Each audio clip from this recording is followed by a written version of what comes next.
엄마보다 낫네. 진짜 그런 거 같아. 좀 기분 나쁘긴 하죠.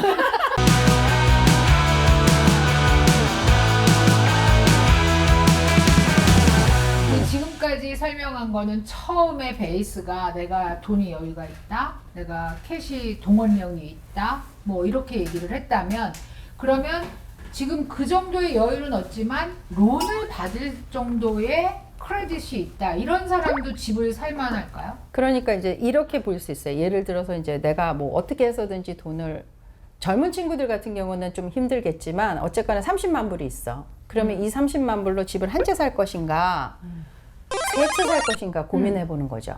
그죠? 왜냐하면 투자용 주택은 40만 불짜리 기준으로 하면 25% 다운해야 돼요. 그럼 25% 다운이 10만 불이씩이잖아요. 그러면 40만 불짜리를 3개를 살 수가 있어요. 가장하자면. 물론 개인마다 파이낸셜이 조금 다르긴 하지만 그거는 융자하신 분하고 이제 디스커스를 해야 일단 되지만, 갚을 능력이 돼야 되잖아. 그러니까 그렇죠. 만약에 한 채를 사면 한 달에 2,000불씩만 갚으면 되지만 세 채를 사면 살 수는 있다 손 치더라도 6,000불이 있어야지 되는 건데, 근데 두 채에서 나오는 렌트비를 해서 갚아 나가야 된다, 이런 이제 복잡한 문제가 생기죠. 그렇죠. 그게 이제 그 복잡한 걸 우리가 극복을 못하면 세 채를 못 사요. 복잡한 걸 극복을 하면 세 채를 살 수 있어. 제 손님 중에 그런 분이 있기 때문에 제가 그 말씀을 드리는 거예요. 당신은 60세 이전에 세 채를 가지고 리타이어 하고 싶다는 거야. 그래서 그 당시에는 40만 불은 아니지만 좀 적은 돈으로 세 채를 나란히 샀어요. 그러니까 이분은 뭐냐면 당신이 직장을 다녀. 그러니까 자기 하는 일이 있어. 그리고 당신 직장 다니는 거는 생활비 하고 another saving을 하고 주식 투자도 하고 하겠죠. 다만 이분의 바람은 뭐였냐면 여기에서 론을 받고 거기서 나오는 렌트비로 모기지만 따박따박 갚을 수만 있다면 I forget about three properties. 그리고 세 채는 그냥 렌트비로 그냥 계속 갚아 나가는 걸로 자기는 잊어버리고 자기의 월급 받은 걸로 생활을 하겠다는 거예요.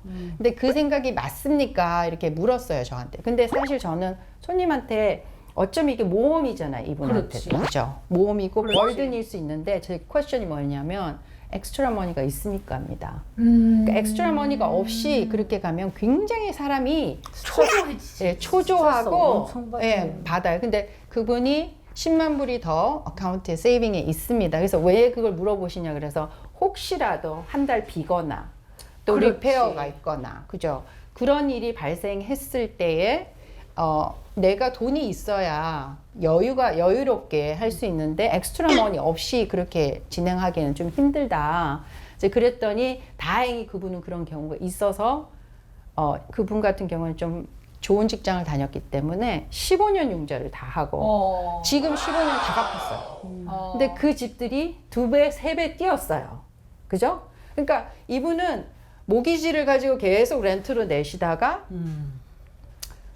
근데 또 렌트비가 예를 들어서 처음에는 1,600불 이렇게 시작하다가 이게 점점 올라가잖아요. 그럼 그 남는 돈을 또 더 갚으신 거야.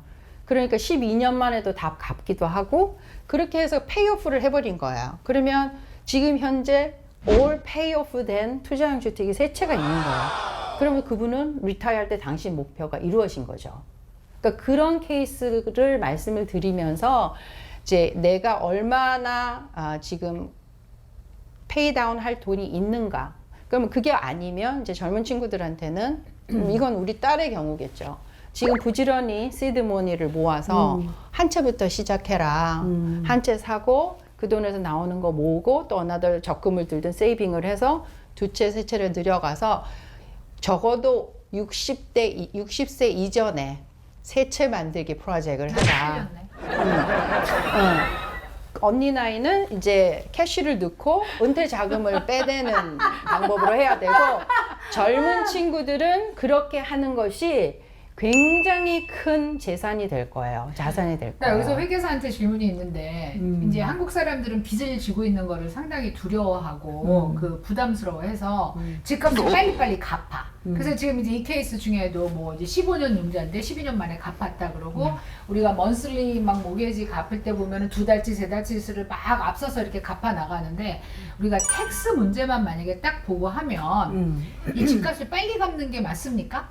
텍스 문제만 보면 딱히 뭐 큰 메리트가 없는 거 아니에요? 그치 인트레스트 레이시 얼마인가가 상당히 사실은 중요한 거고 내가 인터레스트를 굉장히 잘 받았어. 그럼 그러다 딱히 뭐 굳이 왜냐면 안 갚고 그냥 있으면 근데 이제 우리의 성향? 정서. 우리의 정서가 빚을 안 좋아해요. 그러니까. 그리고 이제 자기한테 맞는 사람들이 있는 것 같아. Definitely. 그리고 사실은 우리가 emergency fund에 대한 얘기를 하는데 돈이 있는 어떤 such and so 밀리오네어 말은 이래요. 예를 들면 그 emergency로 뭐하러 두냐. 자기네 emergency fund라는 것 자체를 두지 않는다는 거야. 다 그거는 또 투자를 다 이해가 투자를 지나면 자기는 다 써버린다는 거야. 그 사람한테 말이 되지. 뭐냐면 당장 돈이 들어올 게 눈에 보이는데 보통 사람은 안 그래. 그러니까 emergency fund가 does it apply to me를 생각해 볼 때는 내 situation이 그만큼 중요한 것처럼 그러니까 말은 얼마나 멋있어. emergency fund 뭐하러 두냐. 다 투자하면 돈 다 벌고 어쩌고 저쩌고. it applies 이게 to you. 한꺼번에 그렇지. 쓰러지면 근데 그 사람은 안 쓰러져. 왜냐하면 벌써 이렇게 많은 문어발처럼 사람이 해놓은 게 엄청 많아요. 음. 우리는 근데 이 잡이 없어지면 어떻게 돼? 없어 인컴이. 여기서 렌트 인컴이 안 나면 어떻게 돼? 없어요. 그러니까 아마도 그걸 빌드하기 위해서는 그 내가 이제 그런 걸 하겠죠. 그러니까 내가 프라이머리 하우스를 먼저 사기보다는 인베스트먼트를 할 수도 있고 사실은 그렇게 해서 늘려서 뭐 어떤 에코리가 세게 되면 그렇게 할 수도 있고 그런 메릿이 분명히 있겠지. 근데 부동산 입장에서는 항상 그래요. 어떤 젊은 친구가 30살에 결혼을 해서 집을 샀어. 집을 샀는데 35세 아기가 생겨서 조금 더 다른 큰 집으로 처음엔 타운홈으로 시작했다가 싱글홈으로 옮기고 싶어 해. 자, 이때가 사실 제일 중요해요. 젊은 친구들은. 이때가. 대부분은 이 집 팔고 일로 가요. 응? 그렇게 하지 말라는 거야, 나는. 옮겨가고 이건 렌트를 해야 돼요. 그래야 이 처음에 이 집은 내가 거주용으로 샀기 때문에 이자율도 1% 정도 싸요. 그렇죠, 그렇죠. 모기지가 지금 만약에 내가 가서 투자용을 사려면 1%를 더 주고 이자를 사야 돼요. 그리고 훨씬 더 비용도 많이 들어요. 투자용을. 근데 이미 내가 거주용으로 사서 모기지를 안고 있는 이 집은 5년 동안 살았으니까 원금도 어느 정도 갚아 나갔죠. 에쿼티도 쌓였죠. 그러니까 모기지 페이먼도 5년 전 모기지 페이먼이란 말이에요. 그런데다가 이자율도 싸.